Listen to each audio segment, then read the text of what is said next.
Did you ever stop to ponder which superhero movie first graced the silver screen?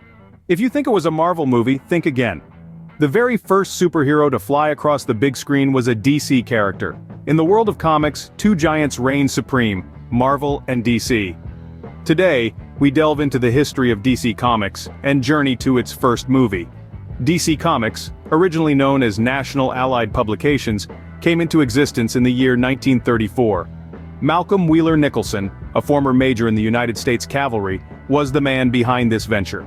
He believed that original stories would prove more successful than the reprints dominating the comic book industry. In 1935, the company released New Fun, the big comic magazine. This was the first comic book to contain completely original material, a daring departure from the norm. But it was in the year 1938, with the publication of Action Comics #1 featuring Superman, that the company really began to soar.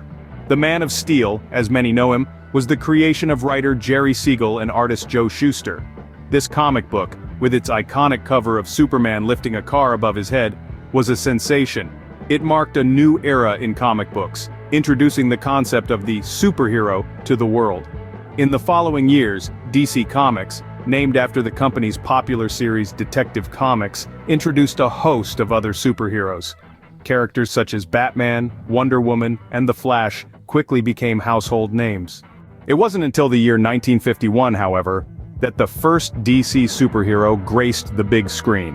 Superman and the Mole Men, starring George Reeves as the Man of Steel, was the first feature-length film based on a DC Comics character.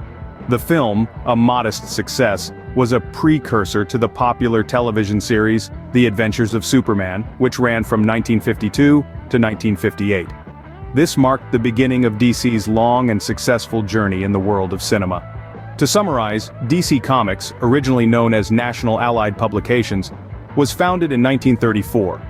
Its first original comic book was released in 1935, and the company introduced the world to the concept of the superhero in 1938 with the publication of Action Comics #1 featuring Superman. The first feature-length film based on a DC Comics character, Superman and the Mole Men, was released in 1951. So there you have it, a brief journey through the early history of DC Comics and its first steps into the world of cinema. From the creation of the first original comic book to the introduction of the world's first superhero, DC has certainly left an indelible mark on the world of entertainment. And with a rich roster of iconic characters and a long history of cinematic success, it's clear that DC's influence will continue to be felt for years to come. This is a world where heroes rise, where the ordinary becomes extraordinary, and where the only limit is the edge of imagination. This is the world of DC.